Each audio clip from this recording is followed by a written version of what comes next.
안녕하세요. 사연을 부탁해입니다. 오늘의 사연을 소개하겠습니다. 어느 날 초인종이 울려서 확인해 보니 시어머님이 와 계셨어요. 연락도 없이 오신 모습에 놀란 채 문을 열고 물었어요. 어머님, 연락이라도 하지 그러셨어요. 왜? 내가 온 게 못마땅한 거니? 그리고 내가 간다고 하면 태우가 얼씨구나 하고 오라고 했겠구나. 시어머님의 목소리가 그 어느 때보다 차디차게 느껴졌는데요. 시어머님 말에 말문이 막힌 채 눈치만 보고 있었습니다. 집 리모델링 했다고 하더니 아주 잘 꾸며놨구나. 집 위치도 나쁘지 않고 해서 오래 살 생각이라 그이가 신경을 많이 썼어요. 내가 볼 땐 대한민국에서 네 팔자가 제일로 좋은 것 같아. 네? 그게 무슨 말씀이세요? 그렇잖니. 능력 있는 남편 만나서 얼마나 팔자 편하게 살고 있어. 그러면서 남편 뒤에 숨어서 시댁 가족들을 무시나 하고 너 그러는 거 아니다. 어머님, 무시하거나 그런 적 없습니다. 없긴 왜 없어. 지들은 잘 먹고 잘 살면서 첫째 내가 힘들어서 돈 좀 빌려달라고 했더니 돈 없다고 딱 잘라서 거절했다면서. 돈은 그이가 관리하다 보니까 저는 어떻게 돌아가는지 잘 모릅니다. 그런데 그런 말씀하시는 건 잘못된 것 같습니다.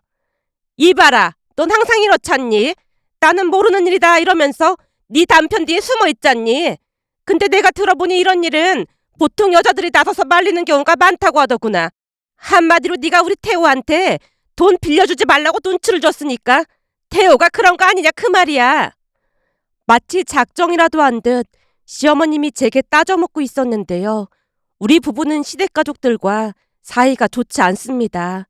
남편조차도 시댁이라고 하면 치를 떨다시피 했으니까요.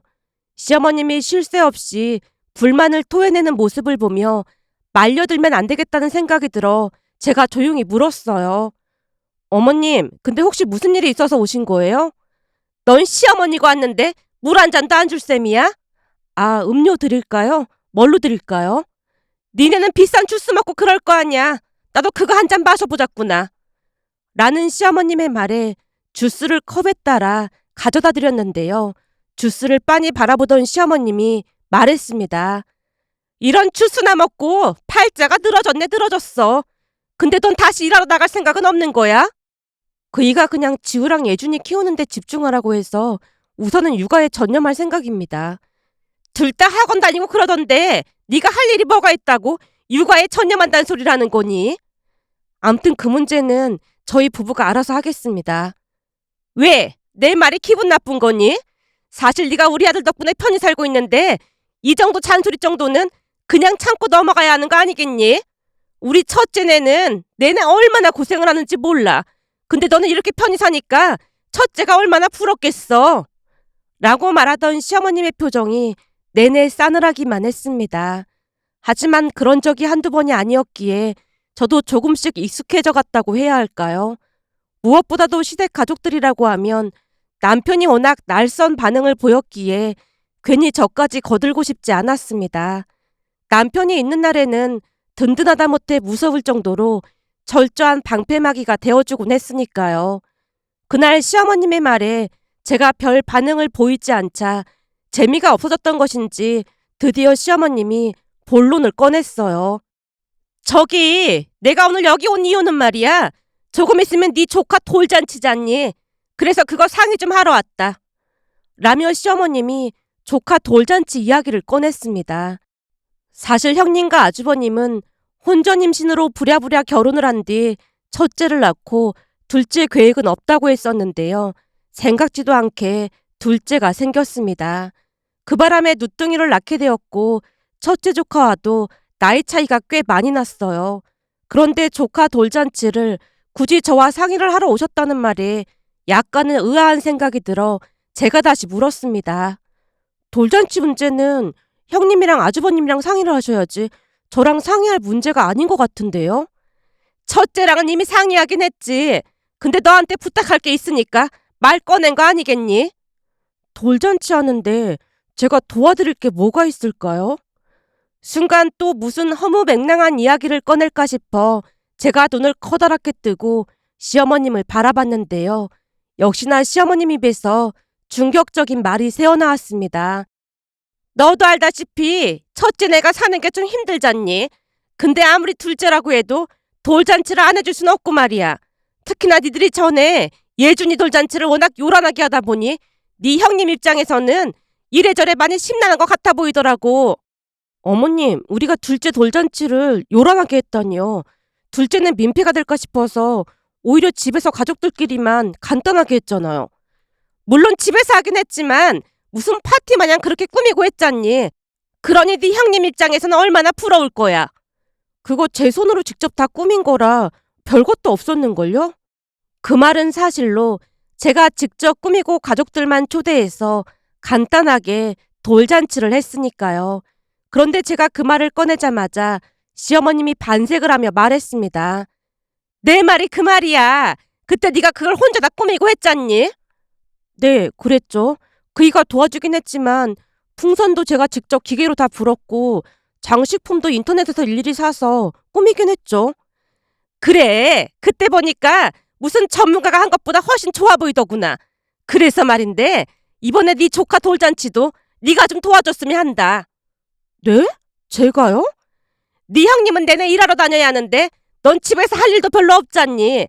그러니까 네 형님 기죽지 않게 네가 좀 도와줘. 내가 보니 장소도 여기가 딱 좋을 것 같더구나. 역시나 시어머님은 저를 실망시키지 않았습니다. 한마디로 우리 집이 리모델링 공사를 해서 집도 깨끗하고 좋아 보이니까 우리 집에서 돌잔치를 하고 싶다는 그런 말이었습니다.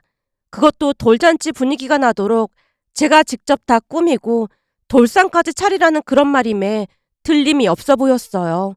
시어머님의 말에 어찌나 황당하던지 제가 말문이 막힌 채 시어머님만 뚫어져라 바라보다 물었습니다.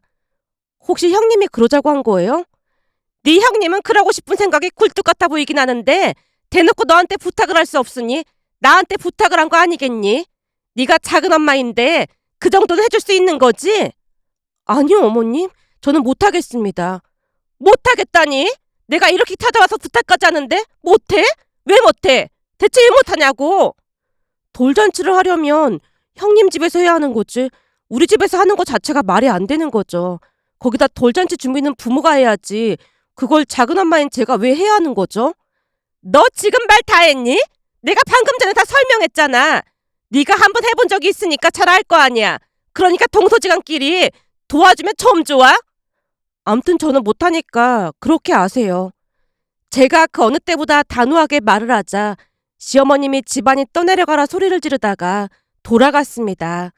시어머님이 돌아가고 난 뒤에도 어이가 없어서 할 말을 잃고 말았는데요. 시댁 가족들의 생각을 도무지 이해할 수가 없었거든요. 그러면서 문득 예전 일들이 주마등처럼 스쳐 지나갔습니다. 잠시 시댁 이야기를 하자면 시댁은 아들 둘에 우리 남편은 둘째 아들입니다. 남편 말에 따르면 아주 오래전부터 시부모님이 장남인 아주버님과 남편을 차별했다네요. 그 차별이 얼마나 심했던지 남편은 시부모님께 큰 애정이 없어 보였습니다. 그나마 다행이었던 것은 공부에 소질이 없었던 아주버님과는 다르게 남편은 공부를 잘하는 편이라 좋은 대학에 들어갔고 졸업 후에는 대기업에 취업을 했습니다. 대학에 합격했을 때도 등록금마저 생색을 내면서 줬다는데 나중에 전부 갚으라고 당부까지 했다네요. 딱 등록금만 내주셨기에 남편은 대학생활 내내 쉴 새 없이 아르바이트를 하면서 학자금 대출로 학교를 졸업했습니다. 그런데 대학을 졸업하고 대기업에 취업을 하자마자 시어머님이 남편을 앉혀놓고 말했다네요.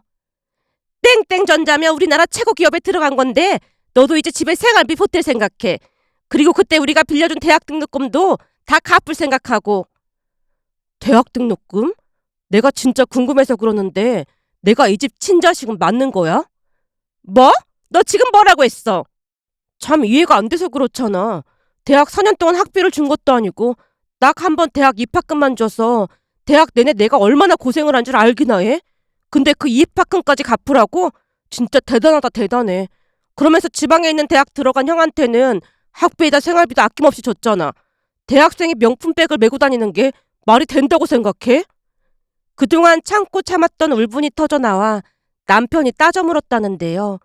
지부모님이 남편에게는 돈이 없다고 하루가 멀다 하고 앓는 소리를 했지만 그 와중에도 아주버님은 돈을 펑펑 쓰고 다녔다네요. 아주버님은 대학을 다니면서 중고차를 사달라고 졸라서 사준 건 아무것도 아니었고 명품백도 메고 다녔다고 했으니까요. 그 명품백도 아주버님이 먼저 말을 꺼냈다는데 평소 아주버님은 남편이 명문대에 들어간 걸 못마땅해 했다네요. 그러던 어느 날은 내내 아르바이트를 하고 돌아온 남편이 찬밥에 물을 말아서 김치만 꺼내놓고 밥을 먹고 있었다는데요. 아주버님이 비꼬며 말을 걸었다네요. 명문대를 다니면 뭐하겠어. 대학생활도 못 즐기면서 죽어라 일만 하는데. 내 인생은 내가 알아서 할 거니까 남의 일에 신경 끄지. 뭐? 남의 일? 네가 그렇게 싸가지가 없으니까 부모님이 널 싫어하는 거 아니야. 그러는 형이야말로 하라는 공부는 안 하고 부모님 돈으로 명품백이나 사고 그러는 게 잘하는 짓이야? 뭐? 이게 어디서 형한테 꼬박꼬박 말대꾸야? 공부 좀 잘한다고 네가 날 무시해? 라며 아주버님이 물이 말아진 밥그릇을 남편 머리 위에 냅다 부어버렸고 그 바람에 남편도 눈이 돌아간 채 집안이 떠내려가라 소리쳤답니다. 지금 뭐하는 짓이야? 형이면 형답게 행동해. 이게 어디서 공부 좀 잘한다고 형을 무시해? 라며 아주버님과 남편이 멱살까지 잡고 심하게 다투기 시작했다는데요. 결국 시끄러운 소리에 시부모님이 방에서 나와 광경을 목격했고 화가 난 얼굴로 시어머님이 남편에게 다가가서 남편 뺨을 올려 붙였답니다. 이게 오냐오냐 했더니 어디서 형한테 이따위로 행동해. 대학 좀 좋은 데 다닌다고? 눈에 뵈는 게 없어? 시어머님뿐만 아니라 시아버님도 벼락이 치듯 소리쳤답니다. 당장 무릎 꿇고 형한테 사과해. 어디서 감히 형 멱살을 잡을 수가 있어? 형이 먼저 제 머리에 이걸 부었단 말이에요. 그렇다고 형 멱살을 잡아? 공부만 잘하면 뭐해? 싸가지가 없는데. 아버지 없으면 형이 아버지 대신인데 어디서 형한테 이따위로 행동해? 당장 형한테 무릎 꿇고 사과해.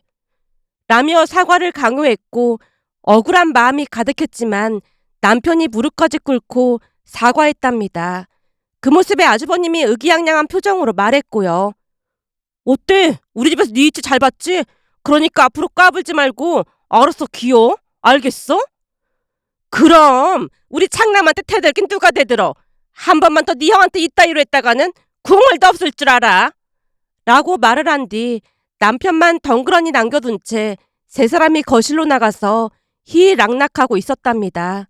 물론 그전부터 가족들에게 정이 떨어졌지만 그날 이후 남편의 마음은 완전히 닫혔다고 했습니다. 그날 이후 대학을 졸업하면 집에서 나와 홀로 살아야겠다는 생각뿐이었다고 했으니까요. 그 뒤 대학을 졸업하고 취업을 하자마자 예전에 빌려줬던 대학 입학금을 달라는 말에 이자까지 쳐서 드리고 조용히 말했답니다. 이제 취업도 했으니까 저 혼자 나가 살겠습니다. 나가던 말던 우린 관심 없으니까 알아서 하고 그 뭐냐 너 좋은 회사 들어갔는데 집에 매달 돈은 보내야지. 우리가 널 키워준 게 있는데 설마 다 컸다고 모른 척 하겠다는 건 아닌 거지? 옷도 형이 입던 거 다 물려입고 했는데 돈이 많이 들어갈 것도 없었잖아요. 결혼할 때 돈 보태주실 거 아니면 그런 말 하지 마시죠. 형이 엄마 아버지가 다 뒷받침해주겠지만 저는 혼자 해결해야 하잖아요. 저는 엄마 아버지 재산 10원 한 푼 관심도 없고 어차피 한 푼도 안 주실 거잖아요. 그러니까 저한테 생활비 보태라는 말 하지 마세요. 당연하지. 우리 재산은 전부 네 형한테 줘야 받는 거지. 그럼 생활비 달라고 안 할 테니까 재산 포기각서 그런 거 써야 한다. 걱정하지 마세요. 써달라는 거 다 써드릴 테니까. 대신 두 분도 저한테 돈 달라는 소리는 하지 마세요. 저는 지금 무일푼으로 시작해야 하는데 돈이 있어야 두 분 귀찮게 안 하죠. 알았어. 그럼 너도 우리 재산에 절대 눈독 들이면 안 된다. 라며 시부모님이 몇 번이나 강조하고 또 강조했답니다. 그 뒤 남편은 대기업에 입사를 했고 정말 열심히 살았습니다. 그러면서 같은 회사에 근무하고 있던 저를 만났는데요. 회사 사람들이 남편을 독종이라고 부르곤 했어요. 태호 씨 말이야. 독종도 그런 독종이 없어. 독종이라면 성격이 안 좋다는 거예요? 그냥 볼 때는 성격이 나빠 보이진 않던데. 성격은 참 좋지. 예의 바르고 뭐 하나 나무랄 데가 없지. 근데 그렇게나 악착같이 돈을 모아서 열심히 투자 공부를 하더니 돈을 꽤 많이 벌었다고 하더라고. 우리 회사가 다른 회사보다 월급이 많긴 하지만 그래도 대단한 거지. 그러면서 서울에 아파트도 하나 갖고 있다고 하더라고. 엄청 알뜰한가 보네요. 저도 알뜰해서 그런지 그런 사람이 좋던데. 우리 부모님도 워낙 알뜰하셔서 저는 익숙하거든요. 맞다. 수연 씨도 엄청 알뜰하다고 들었던 것 같긴 하네. 수연 씨도 차도 없이 다니고 그렇지? 저는 차에 별 관심도 없고 대중교통이 편해서요.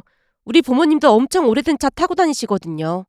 그런 집들 대부분 부자라고 하던데. 우리 집은 부자는 아니고 그냥 먹고 살 만한 정도인걸요 뭐. 라며 제가 웃고 말았는데요. 사실 부모님도 양가 할머니 할아버지께 재산을 물려받으셨고 그중 일부를 오빠와 제 이름으로 아파트와 오피스텔 하나씩을 이미 해주시긴 했지만 주변에는 그런 사실을 말하고 다니지 않았습니다. 살면서 보니 그런 사실을 말하고 다녀서 좋을 게 없었으니까요. 그리고 그때는 제 이름으로 되어만 있을 뿐 모든 관리는 부모님이 하셨기에 저는 별 관심도 없었습니다. 그러던 중 남편이 일하던 부서로 발령이 났고 알뜰한 모습에 몇 번이나 놀랄 수밖에 없었는데요. 짠돌이라고 하기보다는 자기 자신에게 철저히 엄격한 사람이었습니다.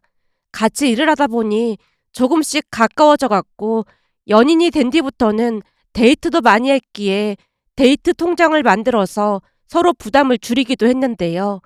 어느 날 제가 먼저 통장을 만들자고 제안을 했어요. 내가 들어보니 요즘은 데이트 통장 그런 것도 많이 만든다고 하더라고. 데이트 통장? 근데 그거 여자들이 엄청 싫어한다며. 저번에 인사팀의 주연 대리가 남친이 데이트 통장 만들자고 해서 헤어졌다고 하던데. 여자들은 그런 거 싫어하는 거 아니었어? 난 생각이 다른걸. 그게 있으면 서로 부담도 되지 않고 좋잖아. 태호 씨도 알다시피 나도 많이 절약하는 스타일이잖아. 그러다 보니 통장 만들어서 부담 없이 쓰자는 말이야. 말만으로도 참 고마워. 같이 쓰는 돈인데 고마울 게 뭐가 있어. 소연이 너가 마음에 들었던 이유가 그런 소탈함 때문이었어. 그냥 나랑 형편이 비슷한 게 마음에 들었거든. 라며 남편이 안심하는 눈치였습니다. 하지만 시간이 지나 결혼 이야기가 나왔고 결혼을 앞두고 제가 모든 사실을 말하자 남편이 놀란 채 말했습니다. 오? 그게 정말이야? 그럼 나랑 차이가 너무 많이 나는 것 같은데? 차이가 날 게 뭐가 있어. 태호 씨도 집 산 거 있다며. 그리고 명의만 내 거지 부모님 재산이나 마찬가지야. 제가 남편을 애써 위로하고 있었지만 여전히 침울한 표정으로 남편이 대답했어요. 전에도 말했지만 우리 부모님은 우리를 도와줄 여력이 전혀 안 돼. 이런 말까지 하기 좀 그렇지만 결혼식장에도 부르고 싶지 않을 정도거든. 그건 태호 씨한테 익히 들어서 잘 알고 있잖아. 그런 거 다 알고 만난 거니까 걱정하지 마. 근데 내가 이거 하나는 약속할게. 우리 부모님이 힘들게 하거나 그러지 못하게 철저하게 방패막이가 되어줄게. 뭘 그렇게 방패막이란 말까지 쓰면서 말하는 거야. 제가 웃어 넘기려고 하자 남편이 다시 말을 꺼냈습니다. 나중에 겪어보면 내가 왜 이랬는지 알게 될 거야. 자기가 생각하는 것보다 훨씬 더 최악이거든.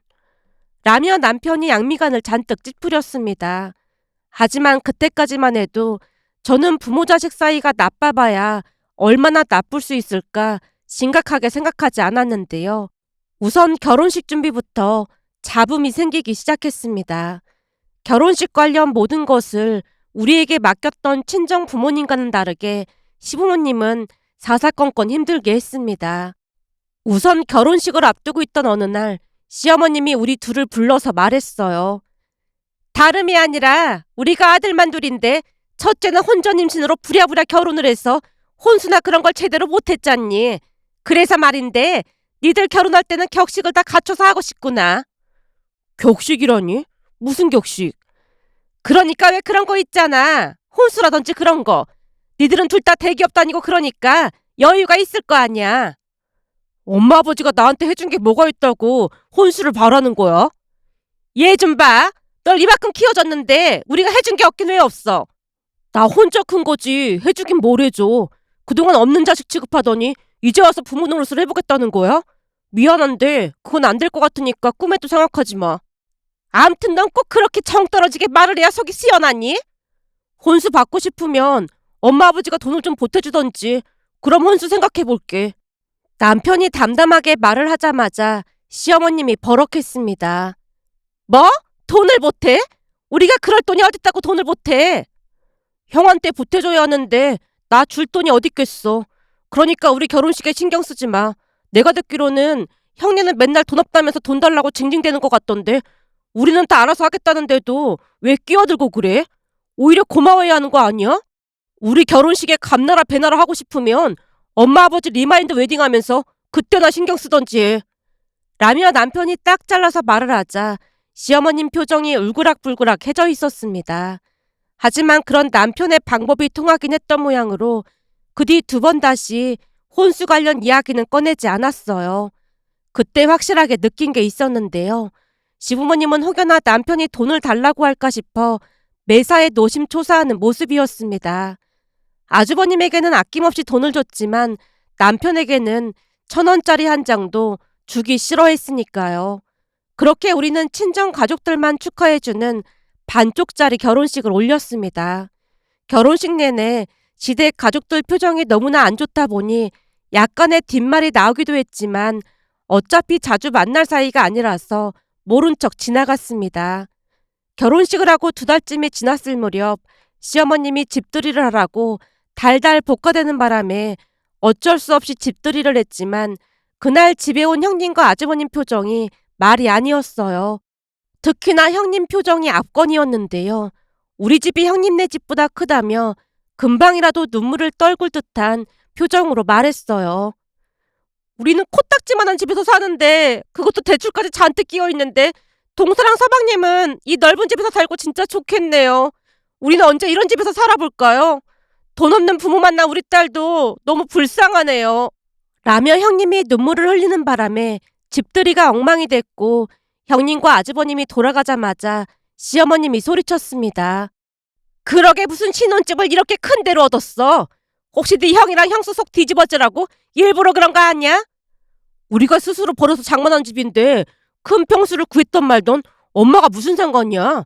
우리가 그렇게 싫으면 앞으로 얼굴 안 보고 살면 되겠네. 라며 역시나 남편이 정색을 한 채 시부모님을 내쫓다시피 했습니다. 그뒤 한동안 시댁가족들과 연을 끊고 살았는데요. 어느 순간부터 시어머님이 다시 연락을 해왔고 급기야는 어떻게 알고 온 것인지 새로 이사한 집까지 찾아와서 형님네 둘째 돌잔치를 우리 집에서 준비하라는 말도 안 되는 소리를 하다가 돌아갔습니다. 결국 그날 남편이 퇴근해서 들어오자마자 있었던 일에 대해 하나도 빠짐없이 말을 했고 그 즉시 남편이 시댁으로 쫓아가서 난리를 쳤던 모양이었습니다. 그날 밤 시어머님이 제게 장문의 문자를 보내왔는데 문자 내용에는 저를 원망하는 소리만 가득할 뿐이었습니다. 그리고 다음 날에는 형님이 전화를 해서 제게 짜증을 냈어요. 동서! 아무리 시댁 식구들을 우습게 알아도 유분수지 시어머님이 부탁을 하는데 그냥 무자르듯 싹둑 잘라버렸다며? 감히 며느리가 시어머니한테 어떻게 그럴 수가 있어? 그럼 형님은 우리 집에서 형님네 둘째 돌잔치 하는 게 말이 된다고 생각하세요? 형님 자식인데 제가 왜 돌잔치를 준비해야 하는 거죠? 그것도 우리 집에서요. 그거야 동서네 집이 넓기도 하고 이번에 공사까지 싹 다 했다며. 이왕이면 넓은 데서 하는 게 좋을 것 같아서 그랬던 건데 말 참 서운하게 한다. 형님이야말로 기본적인 예의는 지켜주세요. 장소만 빌려달라고 해도 기가 막힐 노릇인데 저한테 돌상까지 차리라니요. 저는 못 들은 걸로 할 테니까 이런 일로 2번 다시 연락하지 마세요. 라며 전화를 끊었지만 형님이 계속해서 전화를 걸어왔고 곧 형님과 아주버님 전화번호를 차단해버렸습니다. 남편이 시댁에 쫓아가서 난리를 치긴 했던 모양으로 시댁 가족들에게 더 이상 연락이 오진 않았어요. 그런데 2달 정도가 지난 어느 날 시어머님이 또다시 전화를 걸어서 통보해 왔습니다. 저기 돌잔치나 알아서 하기로 했으니까 니들은 집들이라도 해야지. 이번에는 그냥 조용히 지나가기로 했습니다. 그냥 지나가긴 뭘 그냥 지나가. 이사를 했으면 시댁 가족들을 초대해서 음식 대접을 하는 게 맞는 거지. 이번 달 마지막 주 토요일 날 다 같이 갈 거니까 음식 좀 준비하고 기다리고 있어라. 음식 준비할 때도 대충 하지 말고 상다리 부러지게 차려놔야 한다. 그리고 그날 가서 니들 집에서 자고 올 거니까 이부자리도 준비해놓고. 어머님, 저희 남는 이불도 없고 해서 그건 힘들 것 같네요. 그리고 집들이도 그이랑 상의해봐야 할 문제고요. 뭐? 이부자리가 없어? 걱정하지 마라. 그럼 우리가 이부자리 가지고 갈 테니까. 저한테 말씀하실 게 아니라 그이랑 통화해보세요. 글쎄 우리는 무조건 갈 테니까 그런 줄 알고 있어. 라며 시어머님이 막무가내로 전화를 끊어버렸습니다. 결국 그날 일을 남편에게 다시 말을 했더니 남편이 피식 웃으며 말했어요. 오던지 말던지 알아서 하라고 해. 우리는 그날 집 비우면 그만이니까. 그날 장인 장모님 모시고 여행이나 다녀오자고. 여행을? 그래도 시댁가족들한테 말은 해야 하는 거 아니야? 말을 해도 듣지도 않을 건데 뭐하러 말을 해. 왔다가 우리 없으면 그냥 돌아가겠지 뭐. 일일이 대꾸를 해주니까 더욱더 만만하게 보고 그러는 거야. 그러니까 한번 된통 당해봐야 한다니까. 라며 남편이 대수롭지 않게 말했고 얼마 뒤 시댁가족들이 오기로 한 전날 친정 부모님을 모시고 여행을 떠났습니다. 물론 시댁가족들 전화번호를 전부 차단하고 떠났기에 그 뒤 무슨 일이 일어났는지는 잘 몰랐는데요. 며칠 뒤 집에 들어가려고 하자 옆집 아주머니가 나와서 말을 걸었습니다. 저기 어디 다녀온 거예요? 네, 여행 좀 다녀왔어요. 근데 시댁 가족들은 여행 간 거 모르는 것 같던데. 글쎄요, 오지 말라고 분명히 말씀드렸는데 오셨나 보네요. 그날 깜짝 놀랐지 뭐예요. 옆집 아주머니가 황당하다는 표정으로 남편과 저를 번갈아 가며 바라보다가 다시 입을 열었습니다. 내가 듣기로는 시댁 사람들이라고 하던데 냈다 무슨 이불을 잔뜩 들고 계속 문을 두드려대더라고요. 이불이요? 그래요. 집에서 자고 가기로 했다나 뭐래나 그러면서 다들 이불을 한 짐 짊어지고 왔더라고요. 보다 그런 광경은 또 처음 보네. 밖에서 한참 동안 시끄럽게 해서 사람들이 신고까지 하고 난리도 아니었어요. 결국 경비 아저씨가 쫓아와서 데리고 갔고요. 아, 네. 소란 피워서 정말 죄송합니다. 아니에요. 근데 시댁 가족들 때문에 참 힘들긴 하겠더라고요. 라며 옆집 아주머니가 다시 우리 눈치를 보다가 들어갔습니다. 그 뒤 시댁 가족들이 몇 번 더 찾아와서 난동을 피우기도 했지만 우리가 상대를 해주지 않자 먼저 연을 끊자고 했고 남편이 고맙다는 말까지 한 채 연을 끊고 살고 있답니다. 그런데 며칠 전 엄마에게 전화가 걸려왔는데요. 얘 오늘 마트에 갔다가 네 시어머니랑 네 형님 만났는데 둘이 싸우고 난리가 났더라. 둘이서 싸우다니? 왜 싸워? 나도 얼핏 들어서 잘은 모르겠는데 그 뭐라더라? 네 시어머니가 네 형님한테 하는 말이 돈도 없는데 뭐하러 소고기를 먹냐고 뭐라고 하더라고. 그랬더니 네 형님이 돈도 많이 못 주면서 왜 잔소리까지 하냐면서 바득바득 대들더라고. 그 모습을 보는데 진짜 끔찍하더라고. 라며 엄마가 혀를 내둘렀습니다. 그 말을 듣고 있는데 씁쓸한 마음이 들어 이렇게 글 남겨봅니다.